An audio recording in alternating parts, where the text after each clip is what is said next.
En tout cas, juste pour faire un petit akdama avant que vous parlez, si Dieu veut.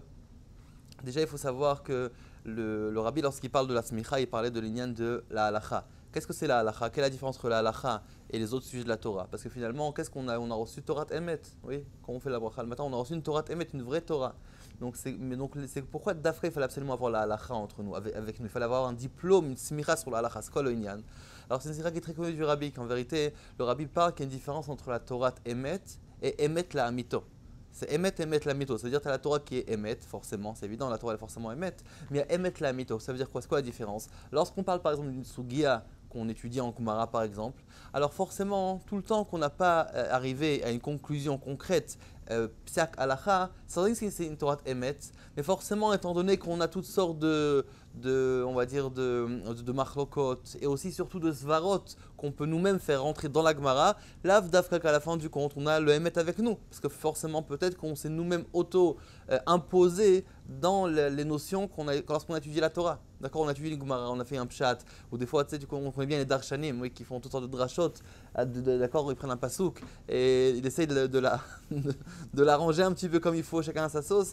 Mais concrètement, bon, c'est vrai que peut-être que c'est la Torah, peut-être que oui, peut-être que non. Mais même quand c'est la oui de la Torah, vraiment, des fois, lorsqu'on rentre notre metsiout à l'intérieur, forcément, des fois, on peut un petit peu, on va dire, on peut un petit peu passer à côté si on veut de la nekuda. Par contre, lorsqu'on parle maintenant de la halakha, finalement, ça oblige la personne à arriver, à émettre la mytho, parce qu'on doit trancher la halakha concrète, avec une conduite concrète. Et donc forcément, on a besoin d'arriver vraiment à une vraie conclusion. Ça veut dire si on veut se détacher notre metsiout du inyan pour pouvoir vraiment trancher la halakha comme il faut. Ça, c'est d'un. Et de deux aussi, on a aussi une force qui s'appelle, comme dit le rabbi, qu'une personne qui a la smicha et le balabait sur le monde. Ça veut dire qu'il a comme si qu'il était vraiment maître du monde. C'est lui qui avait la possibilité de décréter. Déjà, on voit bien que par exemple, des fois, le rabbi prenait des gens et dit « Faites un psak comme ma chère doit venir ». Faites un psak que la personne est quitte de dette, etc., etc. Mais même dans la vie, pas seulement dans les cas extrêmes comme ça, même dans la vie générale, une personne il a cette force-là avec lui et la capacité vraiment de, si on veut, dessiner le monde à sa façon. Parce qu'il a vraiment la Torah émettre la méthode à l'intérieur de nous.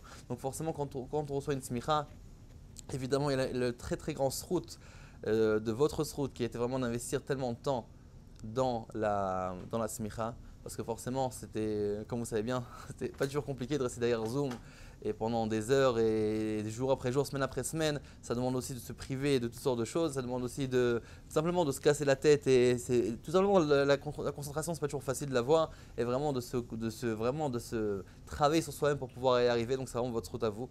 Et donc, mais à part ça aussi, à part le route que vous avez d'étudier de la Torah et la persévérance que vous avez eue, il y a aussi maintenant, Baruch Hashem, la force qui s'accompagne avec la smicha, que maintenant vous avez la capacité aussi, la force d'arriver au Emet la Mito. Donc c'est comme une vertu qu'on reçoit et une force qu'on reçoit du ciel pour que Bezrat Hashem qu'il y ait une vraie Sata d'Ishmaya. Donc juste avant évidemment que vous donnez la parole, je vais juste dire remercier, comme il y a ma femme qui est ici, Sarah qui est ici, et qui forcément, j'ai pas eu l'occasion de le faire avant parce qu'elle n'était pas avec moi en France, mais concrètement, et aussi tous les dimanches aussi, c'était aussi sur son compte à elle, forcément que ce soit avec les enfants, que ce soit avec le temps. Donc évidemment, c'est une vérifiée. Nashin Zachian, comme on dit. Donc il y a beaucoup de choses aussi dedans. Donc on va commencer. La personne qui est plus proche ici de moi, c'est Yosef. Tu t'es assis au mauvais endroit. On va demander à notre cher ami Yosef Abitbol de dire quelques mots. D'accord, Ezrat Hashem. T'inquiète pas, c'est filmé. Je sais, c'est filmé. Bon, j'ai pas préparé un discours, mais j'ai dit quelques petites notes. Déjà, je voulais remercier le Rav. Ouais. Je remercie le Rav Guez pour toute la patience qu'il a eue. C'est vrai qu'on n'a pas été facile. Les questions, les trucs, les contrôles, on n'était pas patient. En plus, on a mérité que c'était une smicha qui était entre guillemets, qui a été offerte, qui était gratuite, et en plus, on était difficile. Alors, imagine qu'on aurait payé. Et remercie bien sûr maintenant sa femme, parce que c'est elle qui lui a permis toutes ces heures de pouvoir se consacrer à nous. Je voulais remercier aussi mon ami là, qui est là, Steve Levy, Yosef, parce que c'est lui qui a insisté pour m'inscrire. Au début, je ne voulais pas. Il m'a dit c'est important. Maintenant, je ne me voyais pas. On venait de commencer le corona. J'ai dit oh là, qu'est-ce que tu vas me mettre là dans cette aventure-là. J'ai écrit au Rabbi Grod Kodesh. Le Rabbi me disait l'importance d'étudier la halachot, etc., etc. Donc j'ai vu que le Rabbi me parlait de ça, ce nian-là. J'ai dit bon, on va s'inscrire. Et c'est vrai qu'au fur et à mesure, quand j'ai commencé, moi je connaissais Shulchan Arour, qui sont Shulchan Arour, et là je voyais qu'on fait de la Gemara dans le Shulchan Arour. Nous on commence en Israël, c'était 9h jusqu'à 11h du soir. le char, le tasse, le truc. Et c'est pourquoi, je me posais la question, mais pourquoi c'est aussi important de rentrer dans les détails? Où c'est cachère, où c'est pas cachère, où Bassar Vechalav, où il a mis la cuillère, ça c'est bon, c'est pas bon. Et il te dit s'il y a ça, et s'il y a ça. Il y avait beaucoup de sujets que je comprenais pas. Et au fur et à mesure qu'on avance, on se rend compte qu'en vérité, tous ces différents commentateurs, en vérité, c'est que si demain on est amené à quelqu'un nous poser une question, on va se dire, ah, je crois qu'il y a un avis qui permet, laquelle on peut trouver peut-être un avis qui va lui permettre à cette personne-là, au lieu de jeter son ustensile ou sa cuillère ou son verre. Et c'est au fur et à mesure que même notre esprit commence à se raffiner. Mais c'est vrai qu'à un moment donné, c'était dur parce qu'on était confinés avec le corona et moi je faisais une double confinement. Parce que je disais à ma femme, prends les petits, on les entend, arrêtez de crier, je m'enfermais dans la chambre. Et des fois ils rentrent dans la chambre, je poussais la caméra parce qu'on voit quelqu'un qui passe derrière comme ça. Et d'ailleurs je remercie aussi ma femme parce que c'est des heures aussi à s'occuper des enfants pendant que je suis dans la chambre avec le Zoom. Et après, comme il a dit mon ami Michael Attab, que j'embrasse en retour, on s'est motivé, aussi Michael McCloskey, qu'on s'est beaucoup aidé. On a fait, comme il a dit, un effet de groupe, on s'est motivé et au fur et à mesure, on voit les gens qui, on était 100 au départ et on finit à 34, 35 sur Tarouvot. Et alors, on s'est motivé. Alors moi, je vais vous dire exactement la vraie raison pourquoi j'ai fini jusqu'à la fin. C'est tout simplement, c'est pas parce que je me dis, ah, tu veux avoir un rave, un titre de rave, c'est pourquoi tu fais ça. C'est que je voulais montrer un exemple à mes enfants et surtout à ma fille. À un moment donné, elle avait un manque de confiance à l'école, on avait changé d'école, etc. Et je voulais lui montrer que c'est quoi dans la vie de se faire un challenge. Regarde, je pars à la base niveau 0 parce que moi, j'ai pas le niveau, au niveau plus sur Chassidout, voilà, Tania, etc. J'ai fait un peu de Gemara aussi, j'étais pas mal avant Gemara, mais j'ai lâché pendant des années. Pour moi, au niveau de Shulchan Aruch, j'étais 0. Enfin, dans le Iyun. J'ai ma fille, regarde, il y a 100 personnes et je vois, il y avait des personnes, c'était des pontes. Hein. Quand ils répondaient et tout, je dis, maman, je vais pas finir. Comment je vais faire? Ils sont plus forts que nous. J'ai mis, regarde, je commence de 0, je lâche pas jusqu'à la fin. Voilà, il faut dans la vie se faire un challenge, il y a Gati Matsati. Et à chaque fois que je voulais pas, je m'asseyais, je restais 2 heures, je voyais qu'elle me regardait, je voyais que mes enfants me regardaient, je lui dis, je vais lui montrer que je vais jusqu'à la fin. Elle voyait des heures quand je faisais les contrôles, je sortais pas.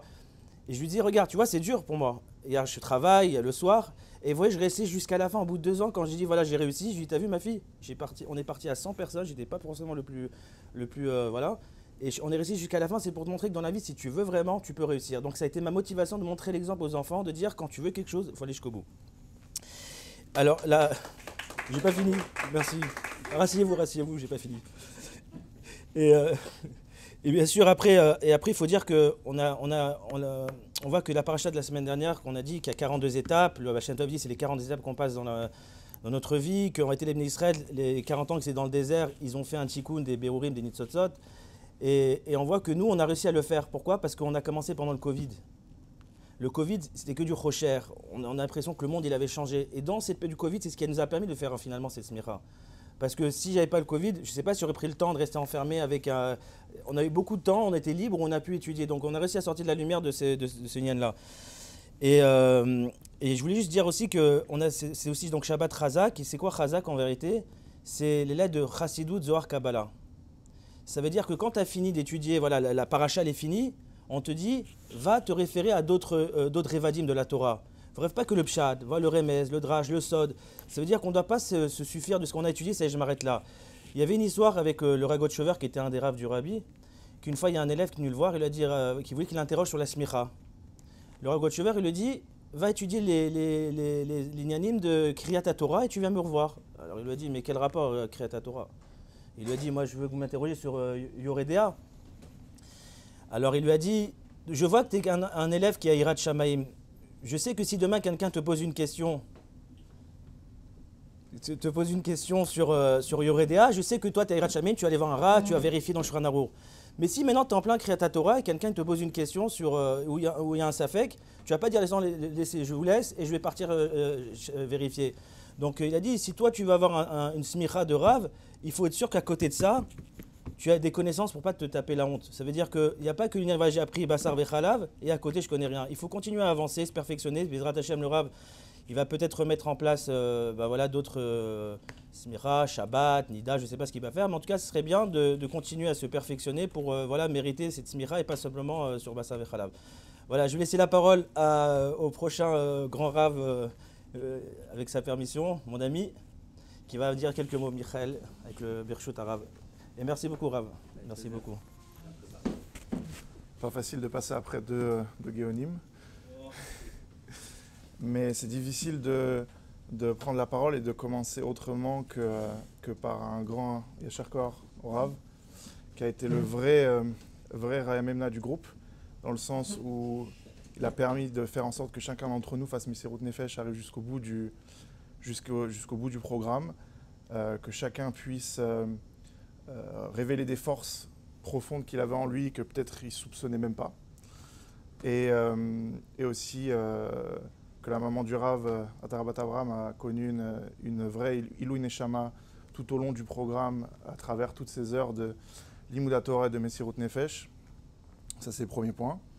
Ce qui est important aussi de saisir, parce que là, on a les diplômes, c'est vraiment, là, je pense, la partie la plus gashmi et chomri de tout le programme. Mais en réalité, comme a dit le Rav, qu'est-ce que ça représente la smicha? On sait que c'est à Matan Torah, on a eu, comme on explique dans Chassidut, un chibour entre le Mala et le Mata. La Torah qui est descendue dans le monde, dans la Gashmiut. Et la vraie baloute de la Torah, c'est le Psak Halacha. Pourquoi? Parce que par le Psak Halacha, on est capable de changer le monde, la Gashmiut, la Teva, mais pas Alpi Teva, Alpi les Malamina Teva. Et donc ça, c'est la réelle baloute de la Torah, et surtout qu'on sait qu'en période de Galout, la Shrina est exilée, réside que dans l'herbe mode de la Halacha, donc on voit toute l'importance du Psak Halacha. Et de manière plus profonde, on sait, et surtout quand la smicha s'appelle Issour Ve'eter, que par définition, ce qui est assour, c'est ce qui est attaché aux clipotes, ce qui est moutar, c'est ce qui est détaché des clipotes. Et en réalité, quand on est capable de trancher la halacha, on rentre directement, c'est vraiment le aleph-bet du tachlit de la bria, qu'Akadosh Baruch Hu a voulu avoir un dira batartonim. Et comment on fait dira batartonim? On fait dira batartonim avec le birour du monde. Et le birour du monde, on le fait en disant ce qui est moutar, ce qui est assour. Donc c'est vraiment le aleph-bet du tachlit de Briat Haolam. Et la dernière Nekuda que je voulais mentionner, comme on sait, le Rabbi, il ne nous laisse jamais nous satisfaire de nos accomplissements. Que ce soit dans l'Imoudat Torah, que ce soit dans la Tzedaka, on voit combien de lettres, combien de vidéos on voit où des gens disent « Rabbi, j'ai donné $1 million », il dit « Bravo, Shkoyach, mais la prochaine fois, tu donneras $2 millions, j'ai fait tant d'heures de limoud, très bien, la prochaine fois, tu feras plus ». Et donc de la même manière, on voit aussi des lettres des gens qui informaient le Rabbi de leur réussite à la smicha. Le Rabbi disait « Ok, c'est très bien, maintenant il faut que tu te renforces, non seulement dans Niglé, mais dans Chassidut. Il faut faire une autre smicha, il faut enseigner, il faut faire autre chose. Mais en tout cas, il faut, à notre échelle, faire en sorte que cette smicha, ce soit en fait qu'un seul point de départ, que ce soit un échauffement pour les prochaines étapes. » On sait aussi que le Rabbi a mentionné que parmi les choses qui font venir Mashiach, l'étude de la Torah et plus particulièrement l'obtention de la smicha. Donc Bekitsour, on a toutes les clés, toute la recette, hein, c'est pas une recette magique, on sait chaque juif, il faut savoir chaque juif ce qu'il veut, on sait ce qu'il veut, mais ce qu'il veut de manière dévoilée, et à nous de faire en sorte de faire venir Mashiach, Teref ou Miyad Mamash. Merci beaucoup à Michael. Maintenant, on a l'honneur d'avoir parmi nous le Rav Lavkovski, qui est le Rosh Kollel de Dieu 770, qui est un des Kollelim les plus anciens et aussi tellement emblématiques. Alors, on devrait s'inviter le Rav Lavkovski pour encourager. C'est le Rav Lavkovski parle aussi français. Je ne sais pas si vous préférez français ou hébreu. Comme vous préférez. Tout le monde parle ici français, alors je suis obligé un peu de parler quelques mots en français. Je viens d'apprendre par Rav Hillel, comment on prononce, qu'il a fait un programme extra, qu'on apprend smicha. Le Rabbi il a voulu, avant de se marier, d'avoir la smicha. C'est aussi important dans la maison qu'on sait qu'est-ce qui est une question.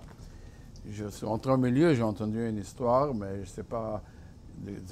Moi, j'ai entendu que Ragachover Goen, il a donné des smichot.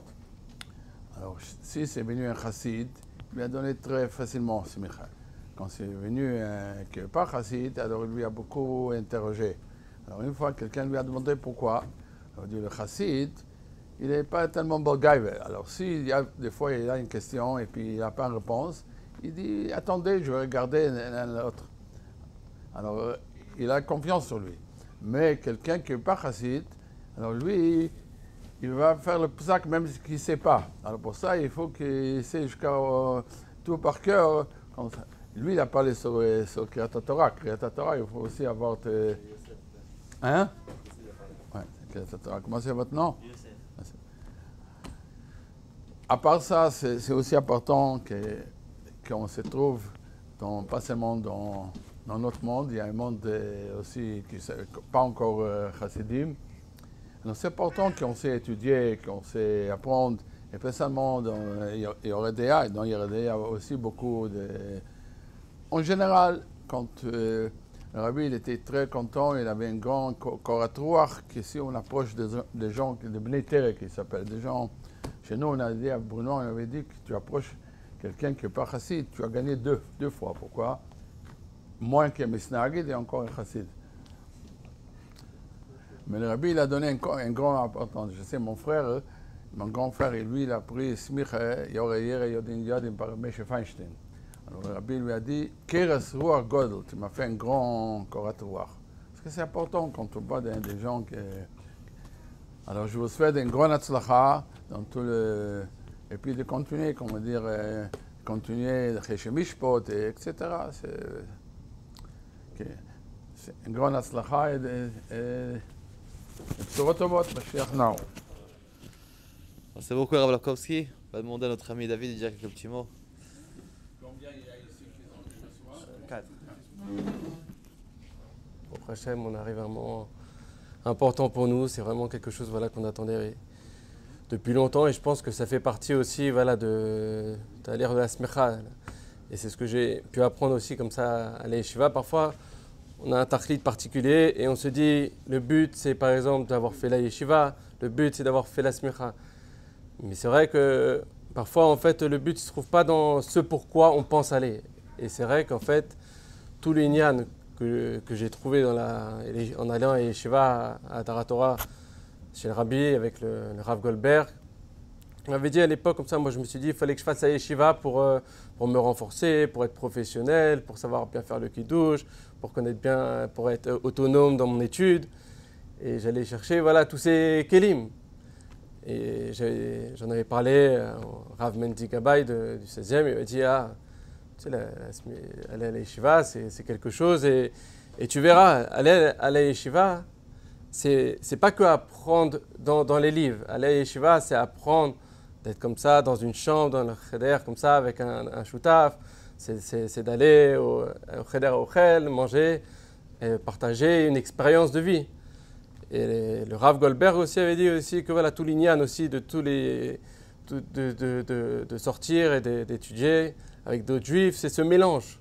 Et d'arriver en fait avec toutes ces personnalités.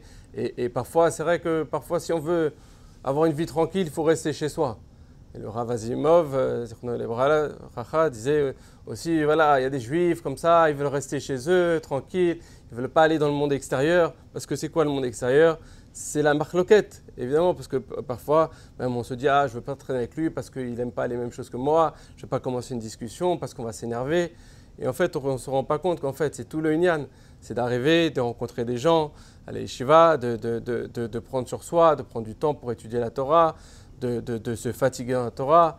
Et la smicha, pour moi, c'était très important parce que j'avais été un an à la yeshiva et j'avais entendu que le rabbi portait une importance particulière à la smicha, surtout comme on a dit, avant de se marier.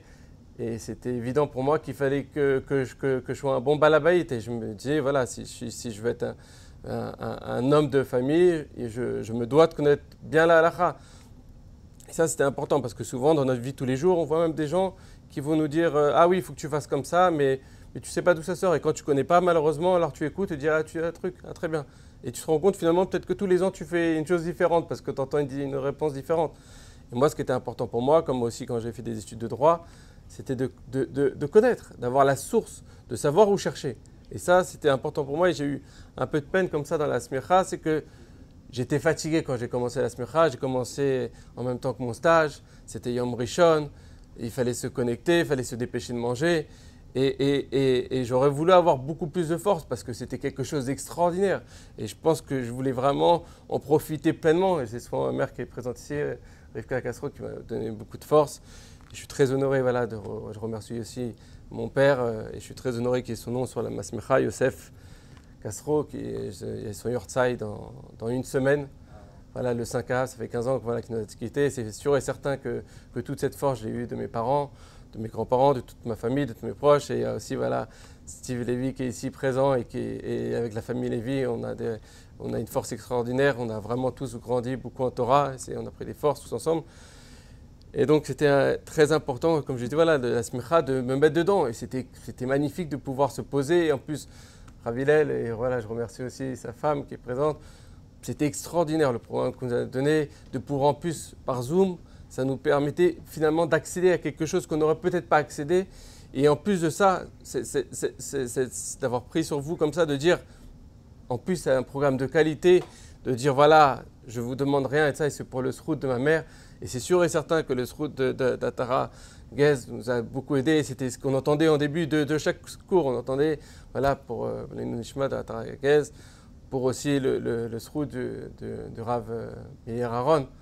Et on a eu vraiment une chance extraordinaire de pouvoir être interrogé par lui. J'aurais vraiment rêvé que son nom soit sur ma smicha, mais on a eu beaucoup de chance, Baruch Hashem, d'avoir des grands rabbanim qui ont signé la smicha. Et pour nous, c'est pas qu'une signature, c'est des forces, parce qu'avec la smicha, on se doit d'être à la hauteur. On se doit, en plus, si on commence à publier, dire que voilà, Baruch Hashem, on a reçu la smicha, il faut s'attendre à avoir une responsabilité. C'est comme quand on sort dans la rue avec un kippa, avec un chapeau, on se doit d'avoir le comportement.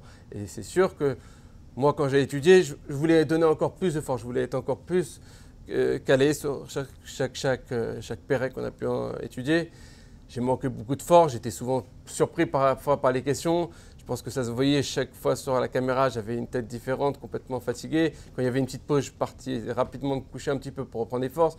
Dès que le Rav disait bon, on va finir le cours, j'étais comme ça à attendre pour cliquer sur quitter et partir vite dormir pour retrouver des forces. Mais en tout cas, ça a été une expérience extraordinaire. J'ai eu beaucoup de chance d'être entouré par aussi voilà, mes amis, Safadi Bilba, Makovski, Perez. Vous m'avez beaucoup aidé. J'ai fait un peu par la suite, j'ai réussi à trouver une smicha parce que tous les gens d'Ashdod étaient déjà pris parce qu'ils étaient tous ensemble. Alors on me dit ah, tu sais, c'est difficile, on a déjà tous une chavrota, alors je n'avais pas de chavrota. Et après, j'ai eu la chance d'être avec Yaakov Asaya que j'avais rencontré comme ça chez le Rabbi. On a beaucoup travaillé ensemble. Et c'est sûr et certain que maintenant, voilà, on va avoir un devoir encore plus important et on va devoir se connaître bien l'Acha quand on va nous poser des questions. Et comme je vois dans mon immeuble, au Hachem, je vois quelqu'un, c'est un Rav. Et c'est vraiment quelqu'un voilà, qui donne l'exemple de ce que peut être un Rav, toujours avec le sourire, toujours prendre du temps pour répondre à une question. Et ça, je sais que c'est une responsabilité. On était pressé d'avoir la smicha, mais maintenant, eh ben, on n'a plus le choix, parce que maintenant, on nous donne la smicha, et j'espère vraiment qu'on sera digne de la smicha. On remercie forcément voilà, le Rabbi de nous donner à chaque fois des objectifs, un cadre de vie. Et voilà, que Bezrat Hashem, on continue sur ce chemin, et que par voilà, nos mérites, on arrive très prochainement à l'avenue de Mashiach, Bémet, Mati, et que Géoula dans tous les domaines pour tout le monde. Amen. Amen. Surtout en Israël, quelqu'un qui est rave, c'est très important dans le shlichut aussi. Parce que des fois, les gens ils pensent, oui, le shliach il est rien, mais le rave, pour qu'ils kiddushin, ça aussi, ça vaut la peine qu'ils apprennent choup avec kiddushin, comme ça on va faire marier. Parce que les gens ils pensent, le rave, le shliach il est rien de tout. Il m'a approché, mais c'est pas grand chose. Mais l'autre, le rave, qui n'est pas Chabad, qui me fait le kiddushin, celui-là, c'est le rave, etc. Pour ça, c'est important, quand on apprend le smicha aussi, d'apprendre choup avec kiddushin. C'est pas tellement dur, c'est pas grand examen qu'ils apprennent. Pourquoi? Comme ça, il est rave, il sait faire choup avec kiddushin, il sait passer kalachot. C'est très important, même dans la faute de Samayones. Kira batzlacha, Rav Hillel, grand הצלחה, vous et votre famille, tout, הצלחה. Ouais, chaque fois. C'est très important. Surtout en Israël, je ne sais pas comment c'est en France. Ouais, aussi en France. Ouais. Parce que les gens, ils pensent que lui, c'est le shliach, il ne fait rien, il ne sait pas faire kiddushin. Avant, les gens, ils ont eu, c'était des grands chassidim, ils ont eu peur de faire choupa avec kiddushin. C'est marqué, Miché, en dit lo yesek imayim, Miché en dit choupa avec kiddushin. Mais notre génération, on a besoin, c'est sacrifié même pour ça. Je peux vous raconter une belle histoire. Quand mon frère il s'est marié, il est au Shiva à 770. Alors son mariage, il y avait avait des grands chassidim qui sont venus sur le mariage. Il y avait le Rav, c'était Rabbi Zalman Shimon Dvorkin. Mais à part ça, il y avait Rachag qui est venu sur le mariage, le beau-père de Rebbe. Et il y avait Simpson, il était Choser encore chez le Fréliki Rebbe. Et il y avait Berl Rivkin, lui était un Rav à Torah Vadat, Masmich. Il y avait beaucoup de rabbanim. Rabbi Shimon Dvorkin, lui, il avait un Rav, on dit, il a besoin le Shulchan Aruch HaChamishi, le 5e Shulchan Aruch, d'être, comment dire, avoir un Rav doit être intelligent. Alors lui, il a réfléchi devant tous les rabbanim. Moi, je suis le Rav de la Shchona, mais moi, je vais faire Kitzur le Kiddush, c'est pas tellement, comment dire, c'est pas tellement matim. Et de l'autre côté, de l'un un autre, moi, je suis le Rav. Alors il a décidé, il est venu chez mon père Al-Bachar, il lui a dit, vous faites ce le Kiddushin. Comme ça, alors mon père il a dit non, mon père était un grand chemin, il a dit, là, ici, je ne veux pas. Et lui, il insiste, il lui dit, non, mais vous êtes obligé de faire. Il dit, mais je ne vais pas faire. Jusqu'à lui a dit, vous savez quoi, parce que moi, toutes les, comment dire, toutes les responsabilités, moi je fais tout. Tellement, vous faites tellement la bracha. Ok, il y a tellement appuyé. Mais notre génération, c'est tout à fait différent. C'est un temps que si tu es trop, comment dire, anav, tu ne peux pas faire faute. Il faut se sacrifier surtout. Alors même ça, certainement il faut apprendre tous les dynimes, comment on peut marier, il faut savoir tous les... Mais en général, en Israël, il y a des communautés qui font tous les birurim.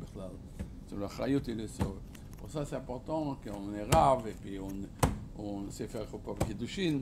Même pour approcher des gens, c'est un autre respect. C'était pas comme avant. Avant, c'était une autre méthode.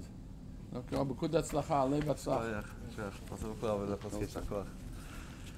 Juste pour. Déjà, vraiment, merci beaucoup, Rav Lapkowski, qui est venu pour nous encourager et pour nous renforcer. Je ne savais pas qu'il fait un très bon méfal. Encore plus en plus. Non, d'accord. Vraiment, comme Rav Lapkowski dit, et pour faire un petit ton un peu plus sombre, c'est vrai que quand est-ce qu'on rencontre un Rav, en général, même ceux qui font pas sûrement Mizot, c'est que au Kiddushin et l'Avdil à Levaya. C'est là où on rencontre des rabbanim. Quand est-ce que tu rencontres des rabbanim? Brit Mila, tu prends un Moël, Henrik prend un Rofel, chacun il fait. Et quand est-ce que tu rencontres un Rav? Bar Mitzvah, qui s'en fiche. Ou tu prends un petit Baal Koré, mais quand tu rencontres un Rav, c'est que Siddur Kiddushin et l'Avdil à Levaya. C'est juste la tachanot où on peut renforcer une personne. Et souvent, grâce à Siddur Kiddushin, quand on peut arriver, on voit beaucoup avec un Ashpa, parce que même les quelques personnes qui font Siddur Kiddushin, jusqu'à maintenant on est en contact. Comment on s'est vu? On s'est vu à peine quelques heures, mais jusqu'à maintenant tu as une question, donc il se rappelle qu'il faut te poser une question. Et comme ça on peut m'acheter encore plus. C'est vrai, comme le Rav a dit, qu'il faut que quand il y a un bachor et un vrai, il a une tzmicha et qui porte le nom du Rabbi sur lui, alors c'est un tokef beaucoup plus grand sur tout ce qu'il fait. Il a une vraie hashpa. C'est comme le Rav a dit, des fois c'est vrai qu'on fait des psukim, on fait du kiruv, miftaim, etc. Mais après, quand une personne a vraiment besoin de l'aide, il dit ah non, ça c'est un shliach, c'est pas sérieux. Mais quand tu as appris quelque chose, tu as quelque chose entre tes mains, alors waouh, à ce moment-là, tu as vraiment une vraie hashpa que tu peux donner par la suite. Alors, on va demander encore au Haron Chaviv, à Peretz, que j'ai connu déjà tout petit, vu qu'il était. J'ai connu même son père avant Bichal qui naisse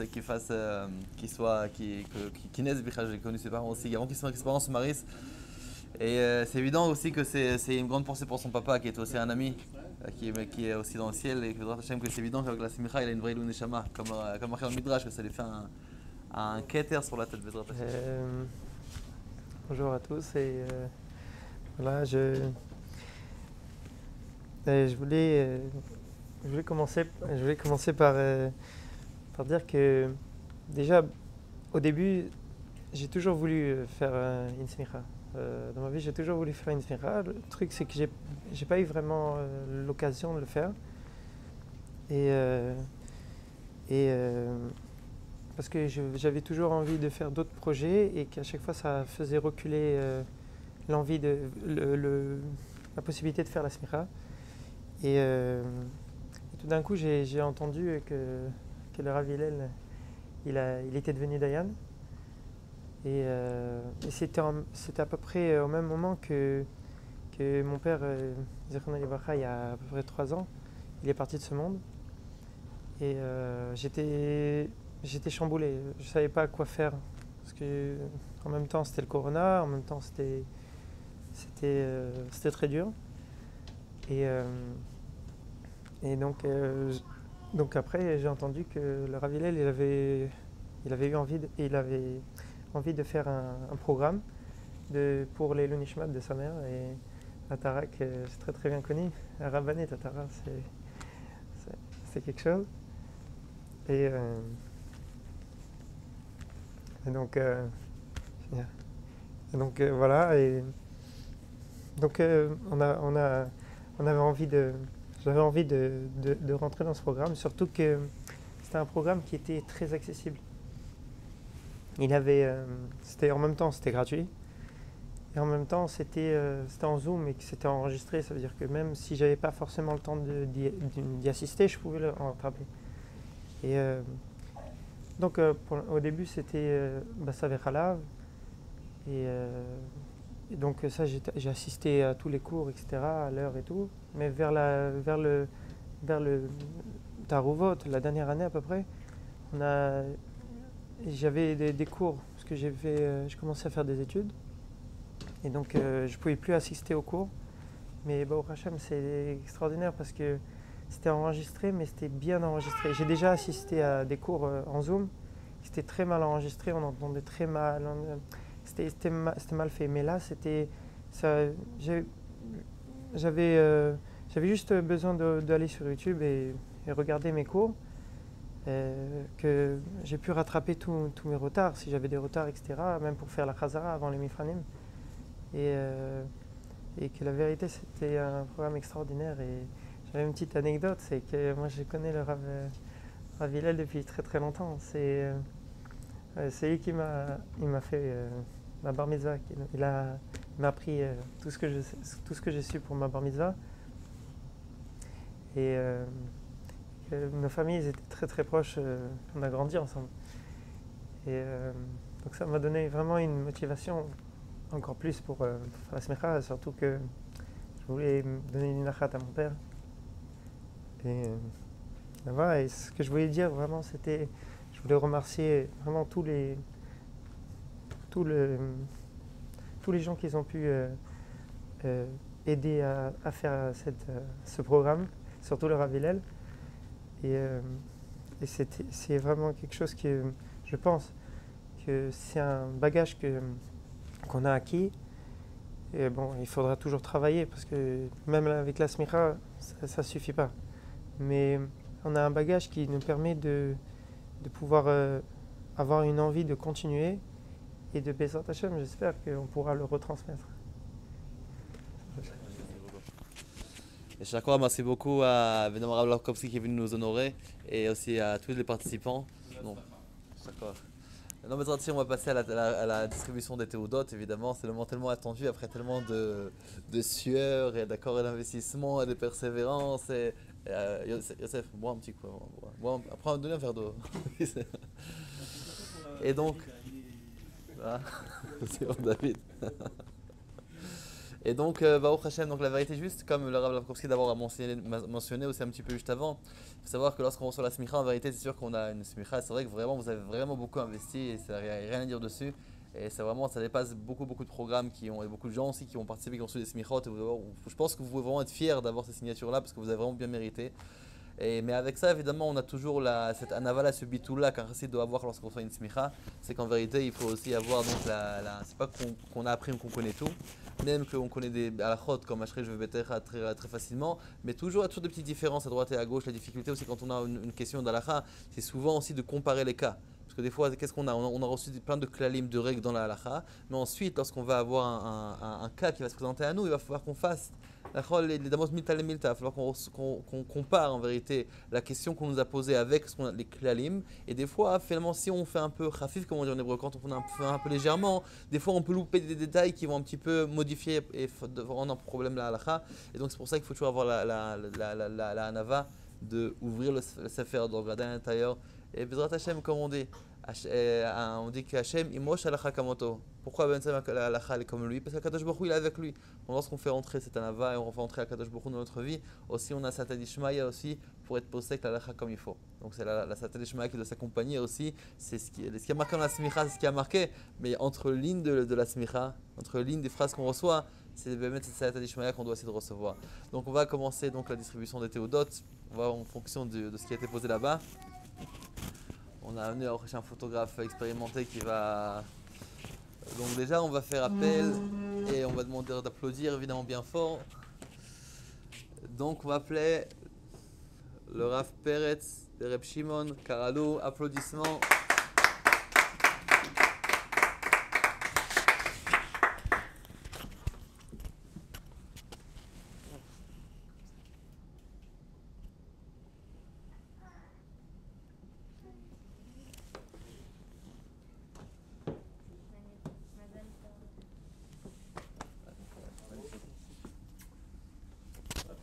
Beaucoup de nachat, ça va faire pas de bon si je veux. Maintenant, on va faire appel à notre cher ami Rav David Ben Rabbi Yosef Castro. Un grand applaudissement aussi, beaucoup d'assiduité, beaucoup de persévérance. Amash, applaudissements.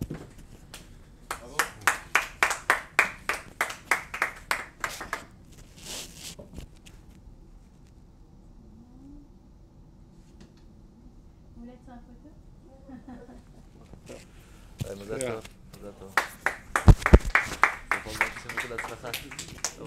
Maintenant, Rav Yosef et Rav Abraham, Abitbol, un grand applaudissement. Toute la foule,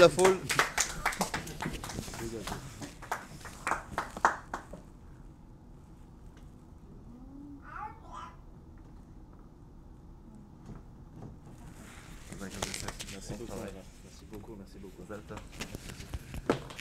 Et maintenant, notre cher ami qui vient de loin, l'anglais, Rav Michael David, Rav Israël Shlomo Markowski, beaucoup d'applaudissements. Il a aussi fait un très gros projet.